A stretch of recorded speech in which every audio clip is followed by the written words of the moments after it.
Hi there, welcome to the show. So, the subject of my story this week concerns women. Judging from bathroom signs, are basically men dared by their best friends to swallow one of the pyramids of Giza whole. Women face a lot of hurdles men don't have to face, ranging from paying more for getting their hair work done, to spending more money on hygiene products and cosmetics, one of which was best captured by this exchange between a male co-anchor and his female colleague at a local news station. Breaking news here at the channel. I told you if the sprinkler systems come on, I'm done for the day. Yeah, you go.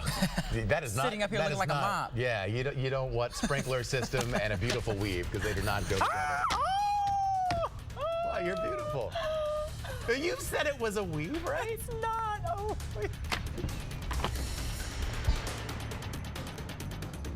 Perfect. That is simply perfect. That is perhaps the correct reaction to announcing that your black coworker's hair is a weave live on television, simply getting up from the anchor desk and then running away, utterly humiliated. Now, I should probably tell you that those two co-anchors have since gotten over that incident and showed that they were putting it behind them by putting out a video titled "Blaine and Layla Discuss Hair Weave, a Rebuttal," where Blaine says that he's learned the difference between a weave and natural hair because of his friendship with his co-anchor. Now, specifically, I want to talk about women and conceiving children because recently we have seen states like Texas passing into law restrictions for a woman's access to contraception and abortion procedures in particular. Because when you look at the law, it shows just how little science the bill is based off of.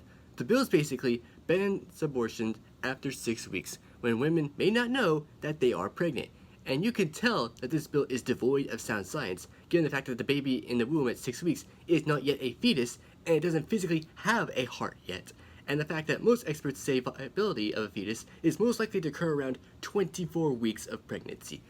But this story isn't going to be about women seeking abortion, even though they have that right to choose what to do with their own bodies, but it's mostly going to focus on the women who don't seek to abort their fetus and carry their pregnancy to term, because while conservatives despise the idea of abortion and rather see women carry their fetus to term despite potential risks like adverse effects on a woman's health and the fetus not surviving pregnancy or possessing severe defects, there is one concept regarding pregnancy that conservatives do not talk a lot about, and that brings me to the subject of this piece: the kinds of discrimination that women face when they endure pregnancy. It's one of those concepts that you don't think is a thing, but it actually kind of is. It's like geocaching, or ironing your clothes while skydiving, or McDonald's employees pretending that their ice cream machine is broken, or Kid Rock performing rap music. And pregnancy discrimination is more widespread than you might think. It is the fastest growing type of discrimination in the US alone, outpacing both sexual harassment and gender discrimination. And you're probably aware of this pervasiveness from seeing news stories like these. Jennifer Rodriguez thought it was obvious. She was clearly pregnant when she was hired by the Bendinelli law firm as a legal aid. But 2 weeks later, she says attorney Julian Bendinelli confronted her about her pregnancy and fired her. Grocery store chain discriminating against pregnant women in Middle Tennessee. That's the question in a lawsuit filed this week against Kroger grocery stores. Walmart is facing a potential class action lawsuit in New York State for allegations of discriminating against pregnant women. Two former Walmart associates, Caitlin Hoover and Leah Klopp, claim they were fired for missing work because of pregnancy-related medical issues. A woman is suing Omni Hotels. She claims she was let go because she was pregnant. She says she worked at the Omni Barton Creek Spa and Resort for 6 years without any problems until the last week of her pregnancy. Walmart isn't alone. Other large companies facing legal action for alleged pregnancy discrimination include Merck, AT&T, Whole Foods, and Novartis. That's right. Big companies like Whole Foods and Walmart were caught partaking in pregnancy discrimination. So, looking back at Walter's proposal to be a Walmart greeter, you could somewhat see why he chose his green line to be "Welcome to Walmart, get your shit and get out." And it's not just big-name corporate brands getting caught discriminating against women who are expecting a child. Any employer can discriminate against a woman purely because she's about to birth a child, and the ramifications for discriminating against a pregnant woman can be consequential for both the woman being discriminated against and the employer who discriminated against her. So this week, let's talk about pregnancy discrimination, how pervasive it is, what laws are in place to ensure protections, and what could be further done to prevent it from becoming more pervasive. And let's start with a simple definition. Pregnancy discrimination is a form of workplace discrimination that mostly occurs when women who are expecting a baby are either fired, turned down for a job offer, or simply harassed just because they're either pregnant or have the intention of becoming pregnant, or even being fired by their employer on their first day back on the job after taking maternity leave. But those are just the main characteristics of it, as it can take other forms like being denied a request for temporary accommodations, like not doing tasks that involve lifting objects beyond a certain weight limit. Such denials can lead to serious health issues for pregnant women, or even lead to miscarriages. Remember that Tennessee Kroger employee you saw earlier? Her name is Jessica Craddock, and she was let go from her job there because she was under doctor's orders not to lift any objects heavier than 10 pounds. Just listen to her describe how being let go from her job at Kroger because she was expecting a child made her feel. Unexpected, it was stressful. I didn't even know if I was going to be able to come back to work, or how would I come back to work. Craddock returned to work, but only after being out 7 weeks on unpaid leave, according to the class action lawsuit Craddock filed in federal court this week, saying Kroger violated the Pregnancy Discrimination Act because she says Kroger provides work accommodations to other employees with on-the-job injuries, but didn't permanently provide them to her. She says that forced her to choose between earning income and keeping a healthy pregnancy. I was already at risk of miscarriage. So if I would have kept on, he wouldn't have probably been here today.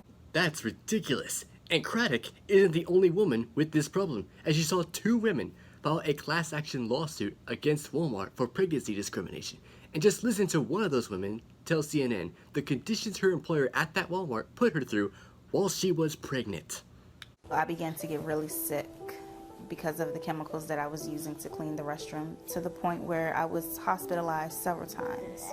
I was scared for my unborn child's life. Her doctors told her to stay away from the cleaning products she worked with. She was allowed to work as a door greeter, but says she wasn't allowed a stool to sit on during her 8-hour shift. That's awful. And no one should have to be subjected to smelling a bunch of cleaning chemicals that could complicate a woman's fetus. It's bad enough when you're subjected to smelling weird scents like the shooting star scented candle. Seriously, scent beads, how the hell do you know what a shooting star smells like? I mean, some of us have a good idea what space smells like, as one astronaut once claimed it smelled like gunpowder and sulfur. But a shooting star?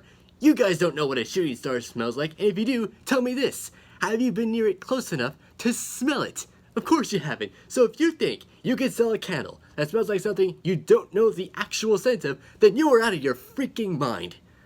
And that wasn't the only kind of horrible treatment on the job that woman went through. Another woman on that class action suit against Walmart says that her employer at a Walmart in Florida terminated her due to her pregnancy after her doctor told her she could not lift heavy objects, but her employer claimed that she could still do so against doctor's orders because she saw Demi Moore do a somersault on television while she was pregnant and therefore had no excuse. And that is just stupid. Demi Moore made pottery with ghosts, went rogue against all 3 of Charlie's Angels, and underwent Spec Ops style military training, all of which were in movies. And he thinks this somersault she did was real? You can't do gymnastics when you're 9 months pregnant. Would you like to see some? Yes, I would. You need any talc or anything? No, I'm all set. Okay, Demi Moore, ladies and gentlemen. Oh my God, here we go. Jeez, what is...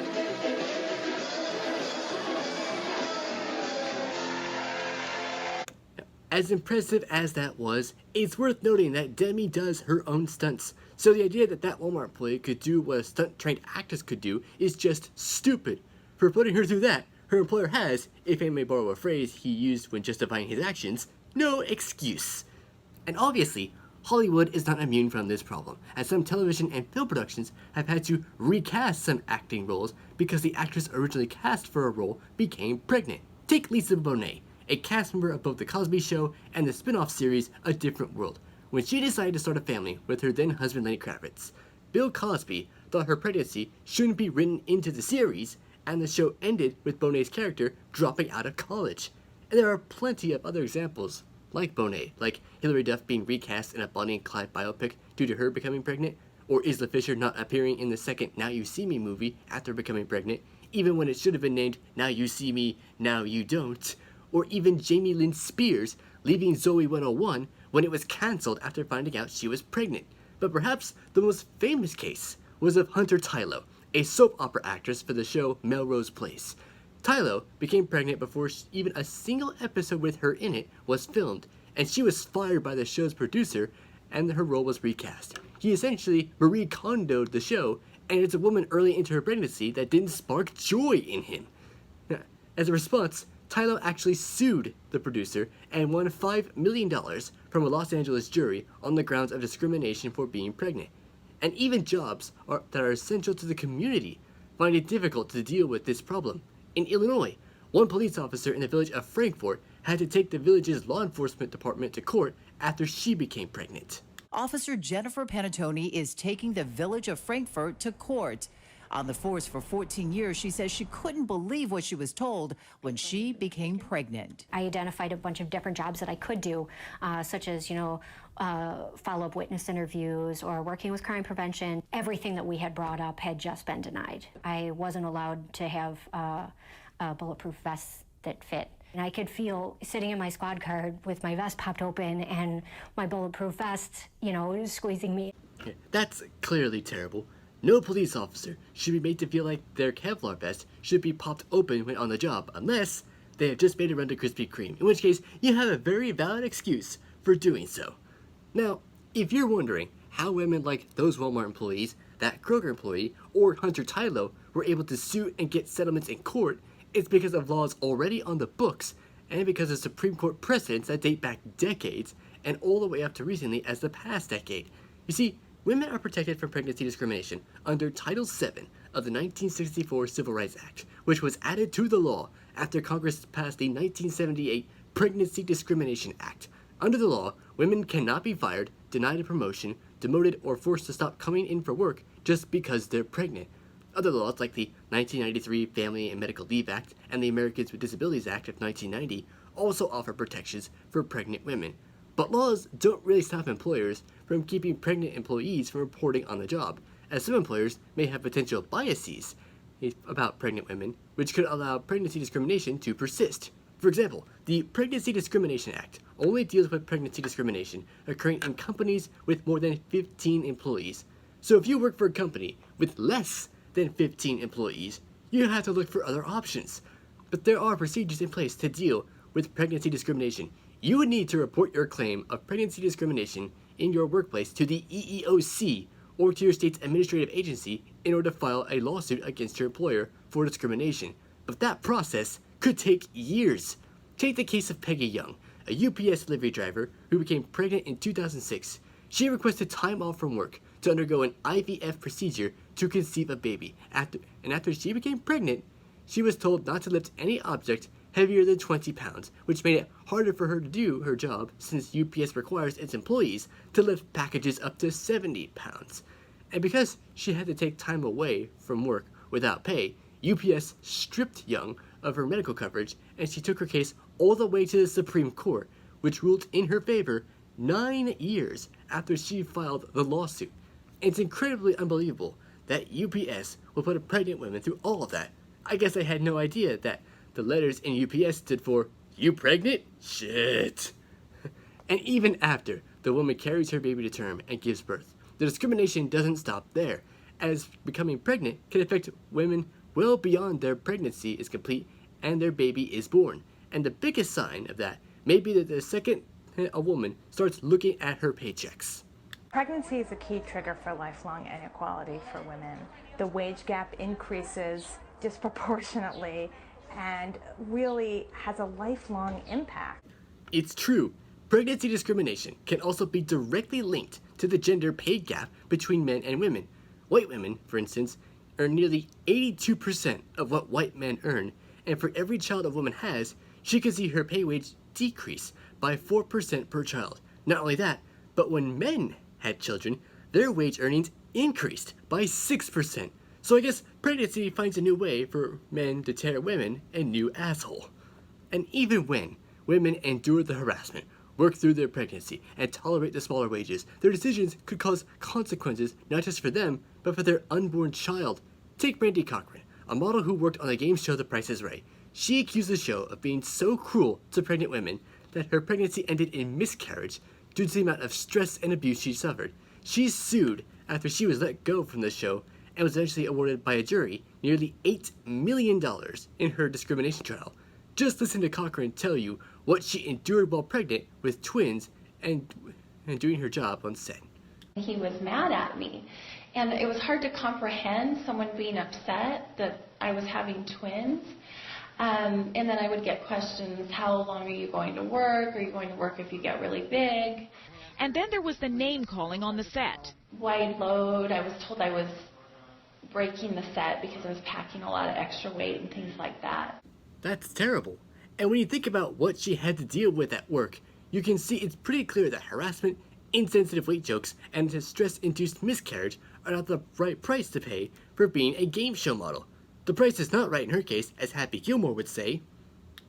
The price is wrong, bitch. So, overall, it's pretty clear that from the protocols in place at the state and federal level, to the biases people possess about pregnant women, to the consequences women face after conceiving and giving birth to a baby, we are seriously letting pregnant women down when it comes to ensuring that they have the same protections as anyone else. So the question remains, what can be done about this?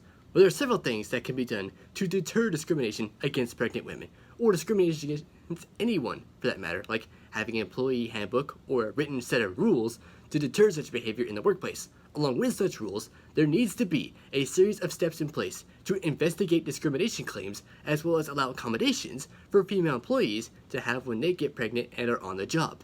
We should also have companies train their managers and employees regularly about what rights and responsibilities they have when facing discrimination or even witnessing it. And if any of those don't work, we should also make sure not just that pregnant women know their rights and protections under the law, but to ensure those rights are bolstered. There's currently a bill in Congress to do just that, and it has bipartisan support. We should also push to ratify the Equal Rights Amendment, as 38 out of 50 states have now ratified it, with the states of Nevada, Virginia, and Illinois all ratifying it within the last half-decade. And yes, the deadline to ratify that has passed, but legal scholars argue that Congress can change the deadline again or eliminate it completely, as bills to do both were introduced in Congress with bipartisan co-sponsors. Now, all of this needs to be put in place, and now. Women are getting fired, denied job offers, or being downgraded in the workplace just because they're pregnant. And we need to make it clear to these people, well, not protecting the rights of pregnant women and those who turn a blind eye to pregnancy discrimination, that what they're doing, which is preventing meaningful and helpful change to benefit future moms who are being implemented, really stinks. And I don't mean in a shooting star-scented candle kind of way. That's my show. Thank you so much for watching. I'll see you next time. Good night.